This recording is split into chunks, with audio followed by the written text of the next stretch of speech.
Assalamu alaikum wa rahmatullahi wa barakatuh, my dear students. Hope you are all fine. As you know, we have been discussing narration, and we have already completed first two lectures. And today we are discussing part 3 of the same topic, that's narration. लेकिन यहाँ पे मैं आपको एक बात दोहराऊँ, I would like to repeat that is कि जिसने मेरे वीडियो पहले जिसमें मैंने टेंसेस डिस्कस किए आपके साथ, या शुरू किया था मैंने कंजुगेशन ऑफ वर्ब्स, उसके बाद मैंने आपको टेंसेस समझाए. अगर आपको वो टेंसेस अच्छी तरीके से समझ में आए हैं, कंजुगेशन ऑफ वर्ब्स अच्छी तरीके से समझ में आए हैं, तभी आपको नरेशन अच्छी तरीके से समझ में आएगा. और जिस बच्चे ने टेंसेस अच्छी तरीके से समझ नहीं लिया है, तो मुझे I am afraid that he will not be able to understand narration fully. क्योंकि नरेशन की जो बात है, इसमें जो खेल है वो है सिर्फ टेंसेस को चेंज करने का खेल. और जब बच्चे को टेंस ही पता नहीं है तो उसको नरेशन बिल्कुल भी समझ में नहीं आएगा. So my request to you all is that you please watch the videos जिसमें मैंने टेंसेस डिस्कस किए हैं. टेंसेस आपको अच्छी तरह से समझ में आएगा तो नरेशन आपको अच्छी तरह से समझ में आएगा. तो मैंने इससे पहले जो रूल्स हैं नरेशन के, how we change the direct speech into indirect speech, उसमें मैंने 2 रूल्स आपको समझाए, rule number 1 and rule number 2. Rule number 1 में जो अगर हम सेंटेंस लिखेंगे, यहाँ पे मैं लिखूंगा, यहाँ पे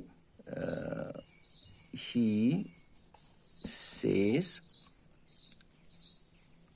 द child is weeping. ठीक, he says the child is weeping. यहाँ पे he will say the child is weeping. यहाँ पे he said the child is weeping. देखिए माय डियर स्टूडेंट्स, 3 sentences मैंने लिखे बोर्ड पे. He says the child is weeping. He will say the child is weeping. He said the child is weeping. अब देखिए एक similarity है इसमें. एक सिमिलरिटी क्या है कि ये जो द चाइल्ड इज़ वीपिंग, तीनों सेंटेंस में द चाइल्ड इज़ वीपिंग, इसका मतलब है कि जो रिपोर्टेड स्पीच है वो सेम है, तीनों सेंटेंस में सेम है, राइट. लेकिन यहाँ पे चेंजेस हैं, यानी रिपोर्टेड वर्ब जिसको हम कहते हैं, मैंने आपको पहले ही बताया, this is called reported verb and this is called reported speech. Reported verb में चेंज है, यहाँ पे प्रेजेंट है, यहाँ पे फ्यूचर है और यहाँ पे पास्ट है. ठीक, अब 2 रूल जो हमने किए हैं, rule number 1 and rule number 2. अब आपके लिए इजी है कि इन सेंटेंस को अगर आप इनडायरेक्ट बनाएंगे, it's very easy for you if you remember the rules. That's rule number 1 is if the reported verb is in present और future, the tense in the reported speech remains unchanged. तो यहाँ पे ये जो he says है ये present है. ठीक, तो रिपोर्ट स्पीच नेचुरली जिस टेंस में है उसी में हमें रखना है, हमें चेंज नहीं करना है. So we will write here he says that the child is weeping. Very simple, the child is weeping. वापस हमने लिखा, क्यों? क्योंकि रूल हमें कहता है, हमें रूल के अगेंस्ट नहीं जाना है. Second, he will say the child is weeping. Again, ये भी रूल नंबर 1 में आता है क्योंकि यहाँ पे फ्यूचर है, तो रिपोर्टेड स्पीच जिस टेंस में है वो उसी में हमें रखना है. तो इसको भी यही आएगा, he will say that the child is weeping. ठीक, अब यहाँ पे देखिए, यहाँ पे पास्ट है और जब पास्ट है रिपोर्टेड वर्ब, तो रूल कहता है हमें जो रिपोर्टेड स्पीच है वहाँ पे भी टेंस आपको पास्ट में ही बनाना है अगर आपको इनडायरेक्ट बनाना है. ठीक, तो इस सेंटेंस को हम कैसे, मैंने आपको समझाया, ये वेरी इजी है.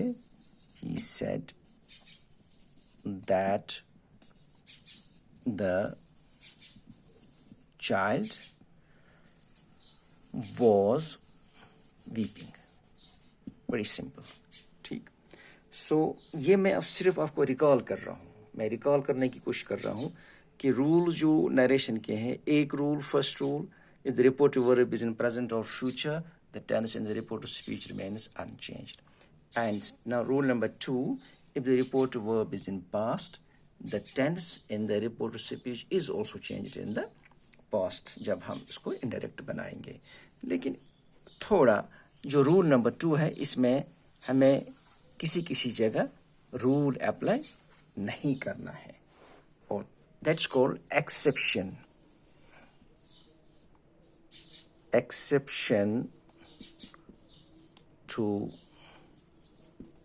rule number 2. Rule number 2 exception का मतलब ये है कि कहाँ पे रूल नंबर 2 अप्लाई नहीं हो जाएगा. हाँ, अगर कहाँ पे नहीं हो जाएगा, मैं आपको बताता हूँ. यूनिवर्सल फैक्ट, हैबिचुअल फैक्ट या मैक्सिम,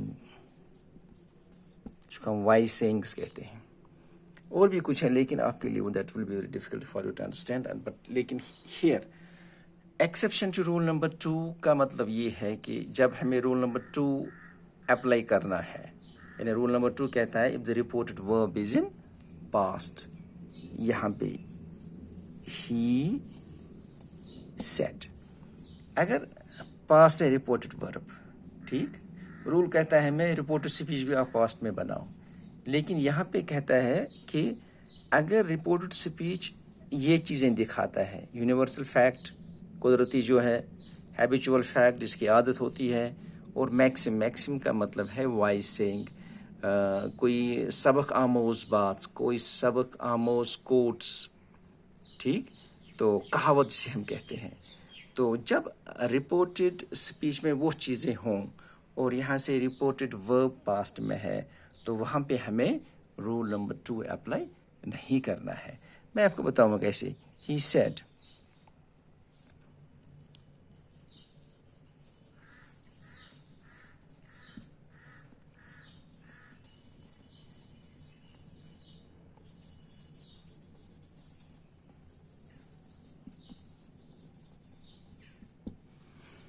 देखिए सेंटेंस, देखिए इसके बारे में. He said the earth revolves around the sun. The earth revolves around the sun. ये प्रेजेंट सिंपल में है क्योंकि रिवॉल्व है फर्स्ट फॉर्म, ठीक, रिवॉल्व्स, रिवॉल्विंग. तो यहाँ पे वर्ब का फर्स्ट फॉर्म है. अगर हमें रूल नंबर 2 अप्लाई करना था तो हमें इसको भी पास्ट में बनाना है अकॉर्डिंग टू रूल. ऐसे हमको लिखना है फिर he said that the earth revolve को हमें रिवॉल्व्ड लगाना है, revolved round the sun. According to rule number 2 हमने यहाँ पे ठीक किया है क्योंकि प्रेजेंट को यहाँ पे हमने पास्ट बनाया है, रिवॉल्व्ड लिखा है. He said that the earth revolved around the sun. लेकिन यहाँ पे एक्सेप्शन टू रूल नंबर 2 हमें अप्लाई करना है. मीन्स हमें यहाँ पे चूँकि ये यूनिवर्सल फैक्ट है, यूनिवर्सल फैक्ट, ये तो जो अर्थ है ये रिवॉल्व करती है सन के इर्द गिर्द, यूनिवर्सल फैक्ट, ये कुदरती तौर, इसमें इंसान का अमल दखल नहीं है, ये अल्लाह की तरफ से, ठीक. तो इसको हमें चेंज यहाँ पे टेंस नहीं करना है. द अर्थ हमें वापस लिखना है. He said that the earth revolves around the sun. Very simple. हमने इसको वैसे ही रखना है. क्यों रखना है वैसे? क्योंकि यहाँ पे यूनिवर्सल फैक्ट दिखाई देता है, यूनिवर्सल ट्रुथ है ये, ठीक. The earth revolves around the sun. The earth revolves around the sun. इस तरीके से अगर कोई भी सेंटेंस होगा जिसमें यूनिवर्सल फैक्ट है, हम अगर बोलेंगे the moon has not got its own light, तो ये भी यूनिवर्सल फैक्ट है, ठीक. तो इस तरीके से जब यूनिवर्सल फैक्ट होगा रिपोर्टेड स्पीच में, यहाँ पे रिपोर्टेड वर्ब जो है पास्ट में है, वहाँ पे हमें रूल नंबर 2 अप्लाई नहीं करना है, बल्कि वहाँ पे जो रिपोर्ट स्पीच है उसी टेंस में ही रखना है। यानी प्रेजेंट सिंपल है, प्रेजेंट सिंपल ही लगाना है, उसको पास्ट सिंपल नहीं बनाना है। इस तरीके से Aslam said, I play cricket with my left hand. Aslam कहता है मैं क्रिकेट लेफ्ट हैंड से खेलता हूँ। ठीक, असलम कहता है मैं क्रिकेट लेफ्ट हैंड से खेलता हूँ। अब देखो इसकी आदत है, इसको आदत बन गई है, लेफ्ट हैंड से क्रिकेट खेलता है। तो हमें यहाँ पे रूल नंबर 2 अप्लाई करना था, क्योंकि यहाँ पे पास्ट है, यहाँ पे प्रेजेंट है, प्ले को हमें अगर इनडायरेक्ट बनाएंगे प्लेड लगाना है, आई प्लेड। लेकिन हम ऐसा नहीं कर सकते। क्यों? क्योंकि ये हैबिचुअल फैक्ट है, हमें सीधे इसको वापस ही लगाना है, सिर्फ प्रोनाउन चेंज हो जाएगा। असलम सेड दैट ही, अब आई की जगह ही प्रोनाउन चेंज होता है, that he plays cricket with my, his में हो जाएगा, with his left hand. Very simple, pronoun change करना है लेकिन टेंस चेंज नहीं होता है। आई के साथ प्ले, ही के साथ प्ले, जो उस दिन मैंने कहा आपसे जब हमने टेंसेस पढ़े हैं, कैसे हम एस बढ़ाते हैं। ठीक, या हम कहेंगे Aslam said he takes milk daily, he takes milk daily. तो वेरी सिंपल है, Aslam said that he takes milk daily, यही वापस लगाना है, क्योंकि रोज़ की उसकी आदत है सुबह दूध पीना, तो उसको वैसा ही उसी टेंस में रखना है। ये तो है हैबिचुअल फैक्ट। अब देखिए मैक्सिम, जो मैं कहता हूँ वाइज सेइंग, जिसको हम वाइज कहावत, अच्छी दानाई की एक बात जो है, हम लिखेंगे suppose the teacher said, video बड़ा हो रहा है, the teacher said union is strength, the teacher said union is strength, इत्फाक में ताकत है। ये वाइज सेइंग है, ये मैक्सिम है, वाइज सेइंग। एक दानाई एक बात है, दानाई बात है, इसमें एक सबक है, मॉरल लेसन है, यूनियन इज स्ट्रेंथ। इसका हम क्या लगाएंगे, रूल नंबर 2 अप्लाई यहाँ पे नहीं हो जाएगा, यहाँ पे सीधे हमें वापस ही लगाना है। The teacher said that union is strength, union is strength. यहाँ पे हमने यूनियन वॉज स्ट्रेंथ नहीं लगाया, अकॉर्डिंग टू रूल यहाँ पे ये पास था, यहाँ पे हमें पास लगाना था, लेकिन नहीं लगा सकते। क्यों? क्योंकि ये मैक्सिम है, ये एक कहावत है, ये एक मॉरल लेसन हमें समझाती है। तो मैक्सिम जब हो, या हम कहते हैं he said honesty is the best policy, तो इसका भी ये आएगा, ही said that honesty is the best policy. हम ये नहीं कह सकते हैं ही said that honesty was the best policy, यहाँ पे भी रूल नंबर 2 अप्लाई नहीं हो जाएगा। तो ये था एक्सेप्शन टू रूल नंबर 2, यानी कहाँ पे हमें रूल नंबर 2 अप्लाई नहीं करना है अगर यहाँ पे रिपोर्टिव वर्ब पास्ट होगा। तो रिपोर्टिव वर्ब अगर पास्ट होगा हमें रूल नंबर 2 अप्लाई करना था, लेकिन कहीं किसी जगह हमें रूल नंबर 2 अप्लाई नहीं करना है, क्योंकि अगर उसमें रिपोर्ट स्पीच में यूनिवर्सल फैक्ट होगा या यूनिवर्सल ट्रूथ बोलते हैं, हैबिचुअल फैक्ट होगा या मैक्सिम होगा, जब ये 3 चीज़ें होंगे रिपोर्ट स्पीच में, तब हमें उसको वैसा ही रखना है, हमें इसको पास्ट में चेंज नहीं करना है। Hope you must understood this fully, और इंशाल्लाह अगले वीडियो में कुछ और हम सेंटेंस करेंगे, ताकि आपको ये बातें अच्छी तरीके से समझ में आ जाएंगी। तब तक के लिए खुदा हाफिज़।